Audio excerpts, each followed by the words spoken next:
पर्यावरण शिक्षा में आज हम वन विनाश या वनोन्मूलन यानी डिफोरेस्टेशन के बारे में पढ़ेंगे कि डिफोरेस्टेशन यानी वन विनाश के क्या कारण हैं या वन विनाश का क्या अर्थ है।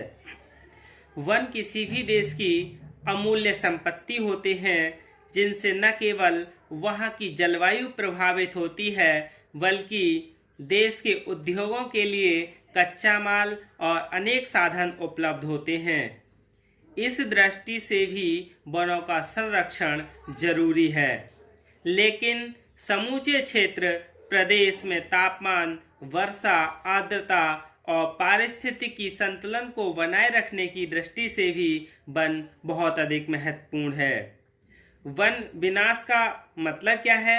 मीनिंग ऑफ डिफॉरेस्टेशन, यदि किसी क्षेत्र में जितने वन नष्ट किए जाएं और उसी अनुपात में यदि उनको पुनः स्थापित नहीं किया जाए तो उसे वन विनाश कहते हैं। यानी वन विनाश किसे कहते हैं? जब जैसे किसी एक वन में 1000 पेड़ काट दिए जाएं और वहाँ 500 पेड़ भी ना लगा पाएं तो क्या होगा? उसे वन विनाशी कहा जाएगा। यानी 1000 पेड़ काटे जा रहे हैं और आधे यानी 50% भी यदि उन्हें नहीं लगाया जाए या फिर उतने ही अनुपात में यदि वन नहीं लगाए जाते हैं तो क्या होगा? वह वन विनाश कहलाता है। वनों की कटाई के साथ साथ वृक्षारोपण न होने पर वन क्षेत्र निरंतर कम होता जाता है। इस वजह से वन विनाश की समस्या पैदा होती है।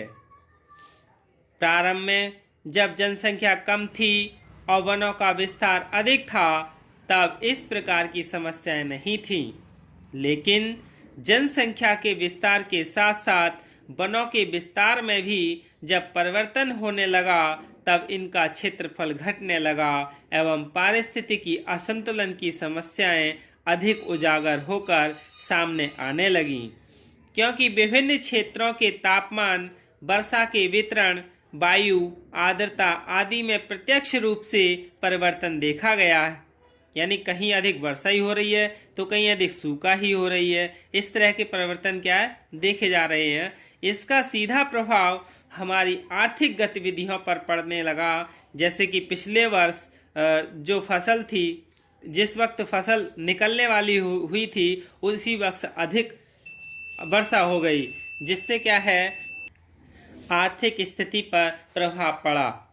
विभिन्न भागों में अकाल की विभीषिका का सामना करना पड़ा या अत्यधिक वर्षा में सभी कुछ नष्ट होने लगा। यह वनों को काटे जाने या नष्ट करने का ही परिणाम था। अब हम उन कारणों के बारे में जान लें जिनकी वजह से वनों को नुकसान पहुंचा। वो कारण कौन से हैं? सबसे पहले है वन भूमि पर कृषि विस्तार, यानी extension of agriculture on forest land. तेज गति से बढ़ती जनसंख्या की खाद्य पदार्थ से संबंधित बढ़ती मांग की पूर्ति के लिए नए कृषि क्षेत्रों की आवश्यकता की वजह से वनों का विनाश हुआ है। आदिम जाति के लोग आज भी वनों में निवास करते हैं और वनों पर अपना आधिपत्य मानकर चाहे जहां वनों में आग लगाकर कृषि के लिए नवीन भूमि तैयार कर लेते हैं। इस भूमि पर 3-4 साल कृषि करने के बाद इसे छोड़कर पुनः वनों में आग लगाकर नई जमीन तैयार करते हैं। इस प्रकार वनों का विनाश होता है। यानी वो 3-4 साल खेती के लिए करते हैं, फिर उस जमीन को छोड़ देते हैं, फिर नए वनों में आग लगाते हैं, फिर उस जमीन को तैयार करके वहाँ फसल उपजाते हैं। इस तरह से क्या है वनों को नुकसान पहुँचाते जाते हैं, यानी वन नष्ट करते जाते हैं। दूसरा है वनों में पशुचारण। वनों में पशुचारण वनों में पशुचारण की वजह से भी वनों का विनाश होता है, डिफॉरेस्टेशन होता है। फिर यातायात मार्गों का विकास, डेवलपमेंट ऑफ ट्रैफिक रूट्स। देश के आर्थिक विकास के लिए रेल एवं सड़कों का विस्तार जरूरी है, आवश्यक है। ये रेल मार्ग या सड़कें जब वन क्षेत्र में होकर निकाली जाती हैं तो वहाँ वनों को काटकर भूमि साफ की जाती है, जिससे वनों को नुकसान पहुँचता है। बस्तियों एवं नगरों का विस्तार, development of villages and cities. जनसंख्या की तीव्र गति से आवास की समस्या से निपटने के लिए, यानी जो जनसंख्या है बढ़ती जा रही है तीव्र गति से, आवास यानी रहने की जो समस्याएं हैं उससे निपटने के लिए नवीन बस्तियों एवं नगरों का विस्तार हो रहा है। यानी शहर में नई नई बस्तियां बनती जा रही हैं, गांवों का भी विस्तार होता जा रहा है। इसके लिए वन भूमि को साफ करके मकान बनाने के लिए भूमि प्राप्त की जाती है। इसी प्रकार नवीन उद्योगों की स्थापना के समय भी वनों का विनाश होता है। फिर है वनों में आग लगना, यानी फॉरेस्ट फायर। आग द्वारा वन संसाधनों को अत्यधिक क्षति पहुंचती है।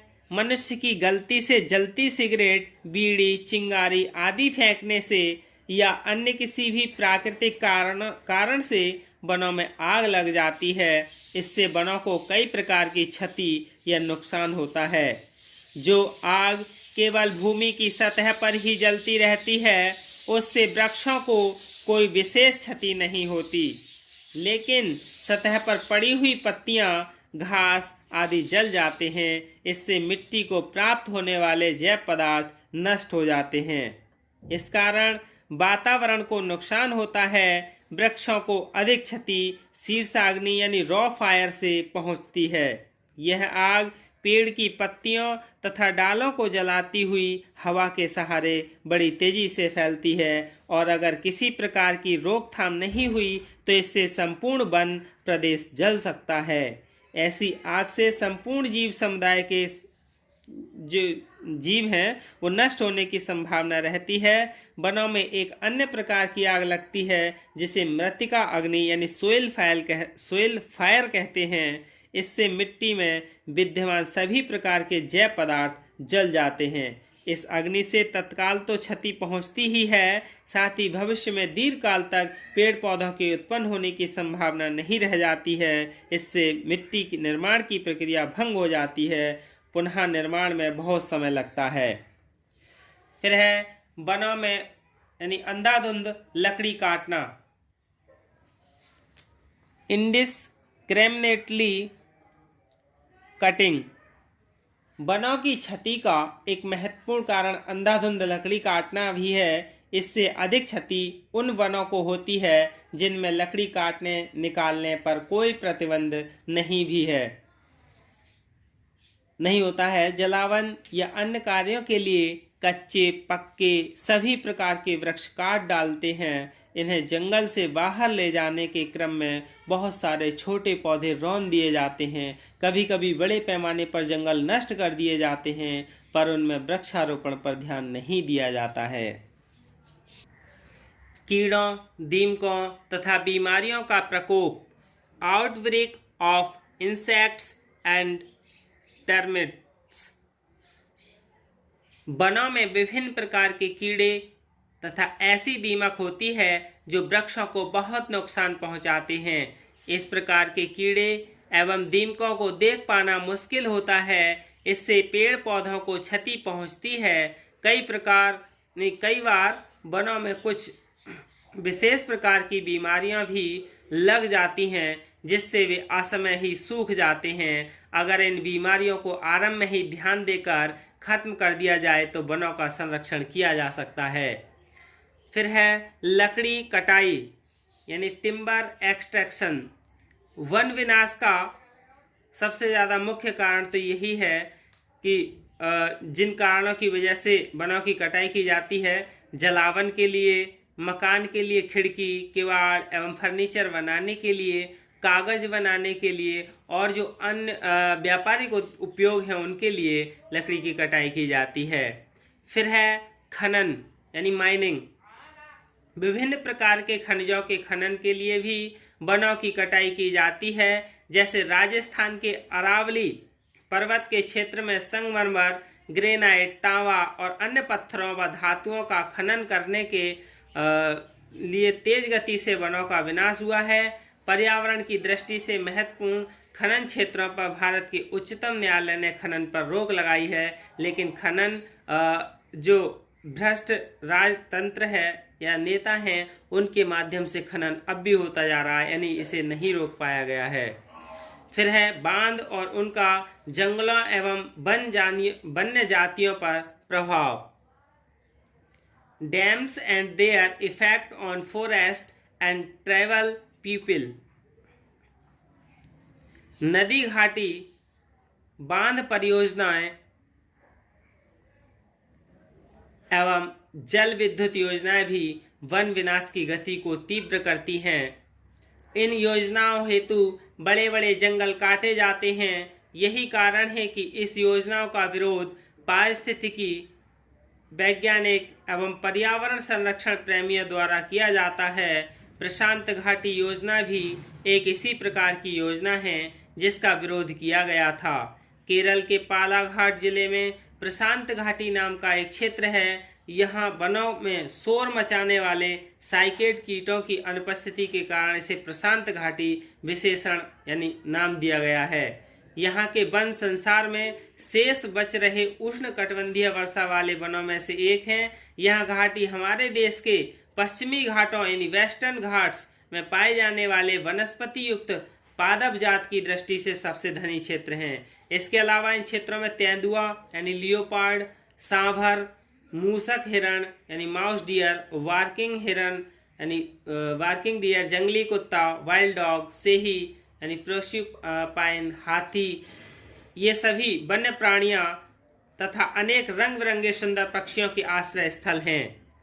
शेर के समान पूंछ वाले मैक्यू, बंदर, घड़ी यानी बड़ी बड़ी गिलहरियाँ यानी रैंड स्क्वायरल्स तथा नीलगिरी कपमानव दुर्लभ जंतु पाए जाते हैं। यह क्षेत्र उन थोड़े बहुत वन्य क्षेत्रों में से एक है। इनमें अभी तक मनुष्य का हस्तक्षेप बहुत कम हुआ है। इस क्षेत्र को 5 लाख साल पुराने जैविक पालने यानी बायोलॉजिकल क्रेडल की संज्ञा दी जाती है। यानी यही क्या है वन विनाश के मुख्य कारण है जिसकी वजह से वनों का विनाश होता जा रहा है। धन्यवाद।